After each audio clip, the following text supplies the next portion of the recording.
Raketat mbi qiellin e lindjes së mesme nuk po pushojnë. Të dyja palët, Irani dhe Izraeli, po vazhdojnë të kryejnë sulme mbi territoret e njëri tjetrit, e si pasojë duke i shkaktuar humbje të mëdha në njerëz e shkatrime në infrastrukturë. Në ditën e 7 të sulmeve, Republika Islamike herët në mëngjes goditi spitalin kryesor në Izrael, si dhe një ndërtesë të lartë banimi në Tel Aviv, duke lënë të plagosur të paktën 65 persona. Dëmet janë të mëdha dhe të konsiderueshme, kryesisht në strukturën që mori goditje direkte, dhe për këtë arsye, derisa të marrë miratimet e nevojshme që ndërtesa është e sigurt dhe nuk rrezikon shembje, aktualisht nuk po hyn brenda, përveç operacioneve kirurgjikale të shpëtimit me fokus në ruajtjen e jetëve. Por këto sulme që i shkaktoi Irani u tha se nuk do të kalojë pa një përgjigje.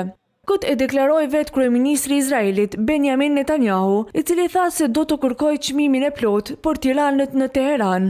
Por as shteti që ky udhëheq nuk qëndroi duar kryq për faktin që nuk kaloi pa e goditur armikun e tij. Izraeli sulmoi reaktorin iranian bërthamor në Arak, njoftoi televizioni shtetëror iranian.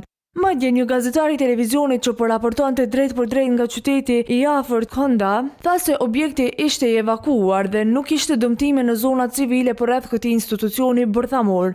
Izraeli kishte paralajmëruar më herët se të njëjtën do të sulmonte këtë objekt dhe kishte kërkuar nga popullsia të largohej nga zona. Derisa shteti që i shkaktoi këto sulme u bë i ditur që nga Irani janë arrestuar 18 persona, të cilët drejtonin një punishte të fshehtë për prodhimin e dronëve spionazhi dhe vetvrasës në shërbim të regjimit të Izraelit.